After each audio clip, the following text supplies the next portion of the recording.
The International is coming. The world's best Dota 2 teams fighting for their chance to be forever remembered as the greatest players of all time. Each team and player bringing with them a unique story to share. This is the International Lowdown, and this is the story of TNC Predator. Confidence. It's a powerful thing in esports, especially in games like Dota, where a confident team can gain the momentum that can nearly win them tournaments like the International all on their own. But confidence can be pretty hard to build, especially when you're having trouble winning. For TNC, lacking confidence has been an issue for quite some time. Frequently thought of as the smaller organization in Southeast Asia in comparison to Mineski, TNC has been an underdog org for quite a while now.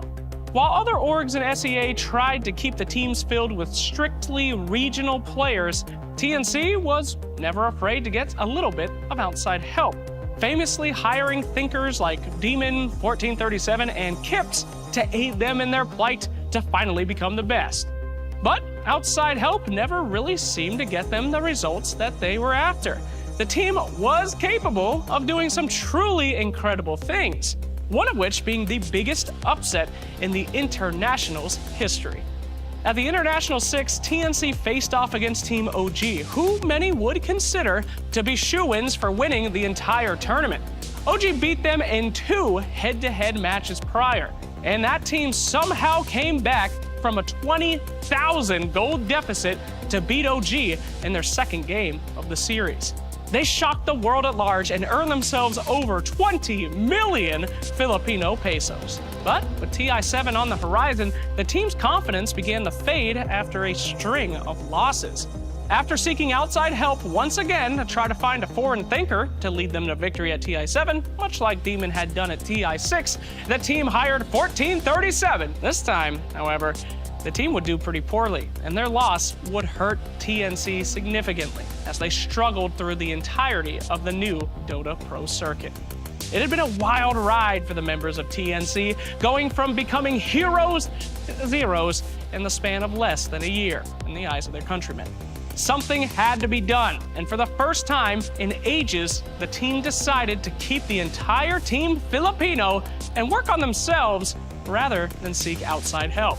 It finally started to pay off late into the Dota Pro circuit, where they eventually saw some success, placing second in MDL last December and 4th at the Dota Asia Championships, an event many would consider to be the Chinese Internationals. After nearly a year of hardship, TNC was finally back in form and qualified for the International as a 5-man Filipino squad for the very first time.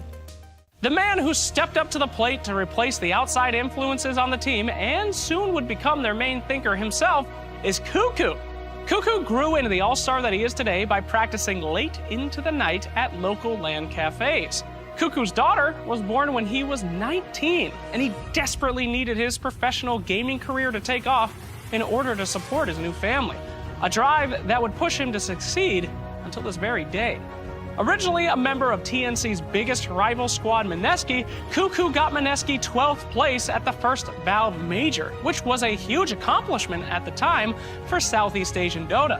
After joining TNC in 2016, he has remained loyal to the team ever since, staying for 2 years and being the longest standing player on the current TNC roster. When it was time to make the team an all-Filipino squad with absolutely no outside help, it would be Cuckoo who stepped up to the plate as the team's captain, putting his life of flashy plays behind him to take up the support position and lead his team to unimaginable glory. The other player who stayed behind on TNC with Cuckoo after TI6 is Sam H, one of the big playmakers on the team. Sam H is known for a lot of things, mostly for being a deadly roamer, and his Sand King plays are absolutely lethal to his enemies. They're commonly the force behind TNC's wins when the chips are all down. Building his skills for Dota 2 at local net cafes, Sam H loved the community aspect of those LAN cafes and thinks that his time playing in them helped him reach his current success. He loves LAN cafe life so much that after his big win prize pool he got at WESG, he bought himself a net cafe with his friends Cuckoo and Raven. One of the loudest members of the team in the game, according to his teammates, Sam H keeps to himself in the eyes of the world, hardly ever posting anything on social media or other outlets, while his teammates are pretty much fiends. No, Sam H doesn't have a lot to talk about because everything he needs to say, he can say on the field of battle.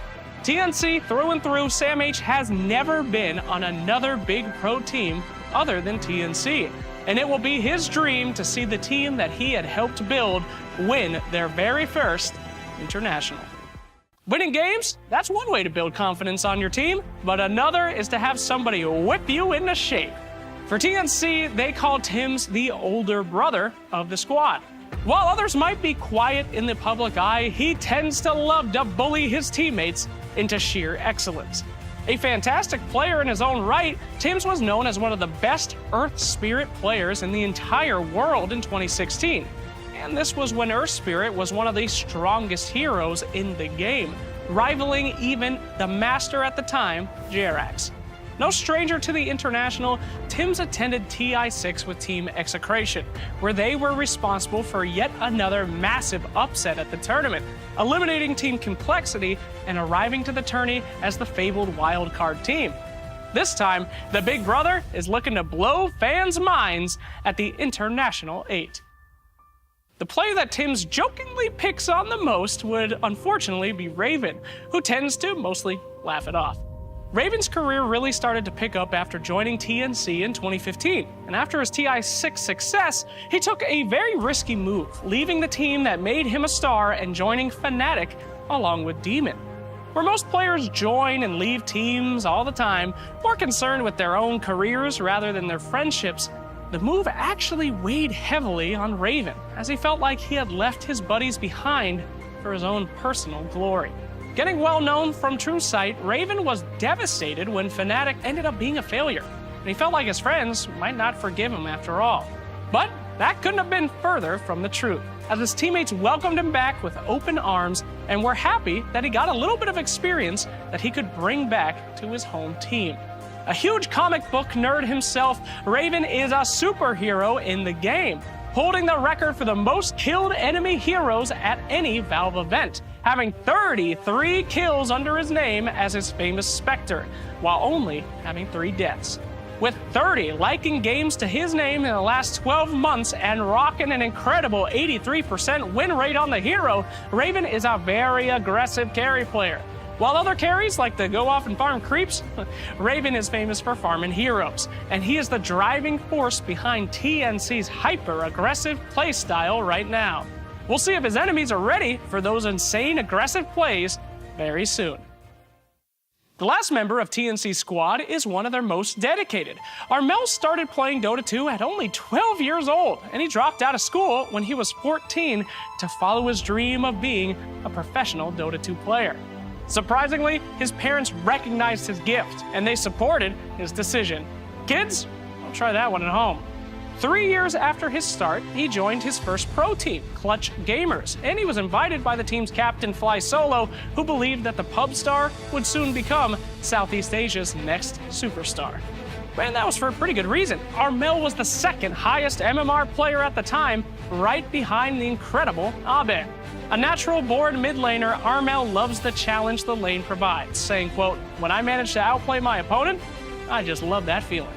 One of the main reasons TNC escaped their long post-TI7 slump, Armel was voted the team's MVP at DAC 2018 and got his team 4th place at the tournament with his ever-growing skills.